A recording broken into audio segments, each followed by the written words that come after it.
ఒకసారి చూపిస్తాం. మీ అందరికి కూడా ఒకటి, చాలామంది అప్పుడప్పుడు నేను చూస్తూ ఉంటాను, ఏదో దేశాన్ని మొత్తం మనమే మోసినట్టు బిహేవ్ చేస్తూ ఉంటారు. ఈరోజు సింప్లిఫికేషన్స్ వచ్చేసాయి. మనం హార్డ్ వర్క్ కాదు కావాల్సిన, స్మార్ట్ వర్క్. నేను రిపీటెడ్గా చెప్తున్నా, ఎవ్రీథింగ్. ఎన్ని ఫైల్స్ వస్తాయి ఒక ఆఫీసర్కి? వస్తే ఒక 4-5 వస్తాయి, అంతేనా? ఆవరేజ్ మీకు 6-7 వస్తుందంటే 5-6 చూద్దాం.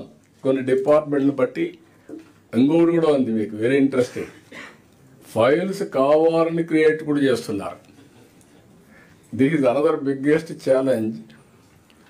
ఎందుకు అది జరుగుతూ ఉందంటే, కిందికి పైకి తిప్పాలి కాబట్టి ఒక ఫైల్ క్రియేట్ చేసి పైకి పంపించేస్తున్నారు. అవసరమైతే would redraft business rules. Business rules ఏమి ఇప్పుడు కాన్స్టిట్యూషన్ ఇన్నిసార్లు అమెండ్ చేసుకున్న తర్వాత బిజినెస్ రూల్స్ ఎందుకు అమెండ్ చేసుకోకూడదు? మీ పర్ఫార్మెన్స్ అంతా ఎవ్రీథింగ్ ఆన్లైన్. అకౌంటబిలిటీ ఒకప్పుడు నేను చూసేవాడిని, అది కూడా చెప్తాను మళ్ళీ. రెవెన్యూ డిపార్ట్మెంట్లో కిందన పైకి పంపి